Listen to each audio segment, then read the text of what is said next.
تابع حاجز مسرح حيش. الله أكبر.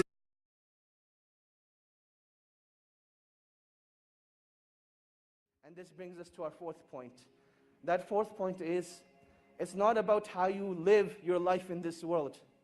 It's not about how you live your life in this world, but it's all about how you will be raised in front of Allah subhanahu wa ta'ala. It is all about how you will be raised. And this alludes us to the point that whatever you die upon is what you shall be raised upon. So let your last deed be your best one. And the story goes as follows. There was a brother who came overseas, and he came to seek a bachelor's degree in any field. And the natural climate was that this was the first time he got freedom from his family. In his society, people are very religious, very practicing. He couldn't have the fun that he wanted to have. So he comes to a place like England. He's in a free mixing university. In a society where no girl looks at you. In fact, there are no girls in your class. Now all of a sudden they're sitting next to you. And you can actually find an excuse to talk to them. Hey, can I borrow a pen? Hey, can I borrow some paper? And conversation becomes very easy. And now that you have a foreign accent, oh my God, you're a fitna for them. And this was the reality that he went through. That he came from a foreign land, and this attraction hit him right away. The initial stages were that he'd just go out for lunch, he'd just go out for meetings, and that is how life continued. He never actually committed zina. One day though, he went to a party, and he committed zina.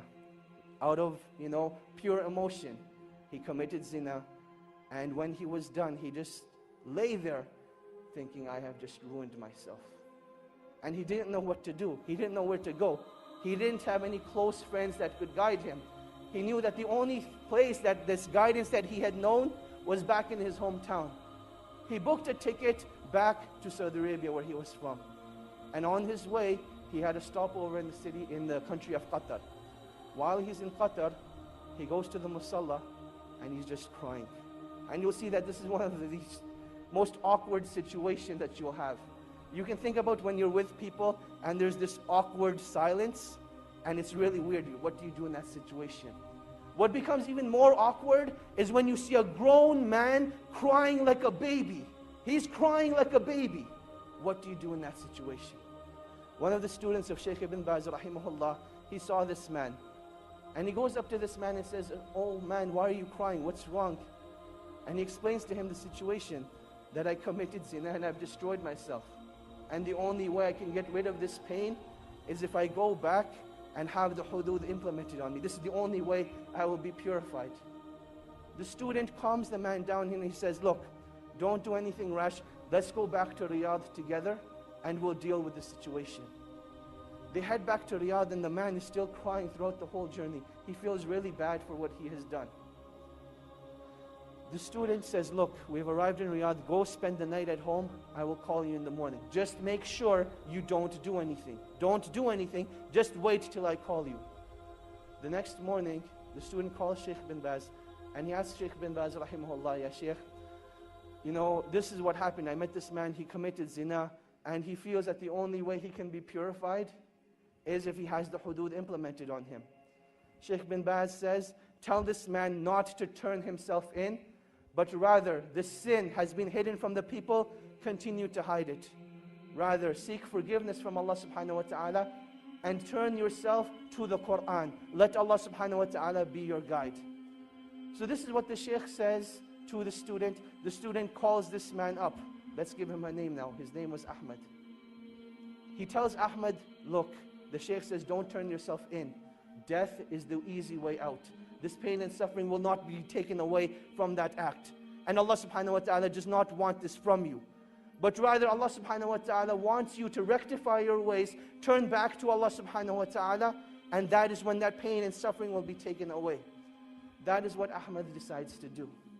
A couple of days go by, he starts reading the Quran, he starts praying in the masjid, and he says that I've never missed a single salah in the masjid since that event took place. This continues for about 2 weeks. Now this student, he disappeared from the life of Ahmad. There was no contact between him. And then one day, he notices that he has a missed call from Ahmad. He says, later on, I'll give him a call. Another couple of days go by, and Ahmad's house is calling now. His home number is showing up on the Shaykh's phone. 5, 6 times. The student calls the house back and he says, Assalamu alaikum, how are you guys doing? What's going on? And they say, we need to speak to you. Ahmed needs your help. And he says, definitely, I'll come over and see you tonight after Isha. He prays Isha, heads over to the house. And he sees that something just isn't right. That you can walk into a place, no one will say anything, but you can see it from their faces. You can see it from their sights that something just isn't right. He goes to the father and he says, Assalamu alaikum. He says, Wa alaikum assalam. He says, I don't even know what to say to you, but I want to thank you from the bottom of my heart. Because I know if it hadn't been for you, this wouldn't have happened. And the student's thinking, what did I do? So he says, well, what happened? What are you talking about? And he says, let me show you. He says, Ahmed went and prayed Salatul Isha tonight. And he came back and he came to pray his sunnahs. And he was in his room for a really, really long time. And we went to seek him out. We didn't know what had happened to him. But I want to show you. He took the student to Ahmed's room. And there Ahmed was in sajda. And Allah subhanahu wa ta'ala took his life away at that time. And that is how he passed away. This is the story of an individual, not who was righteous, but this man committed zina, one of the biggest sins in Islam. And this is how Allah subhanahu wa ta'ala took his life away. And inshallah, when he's resurrected, that's the deed he's going to be resurrected on, making sajda to Allah subhanahu wa ta'ala.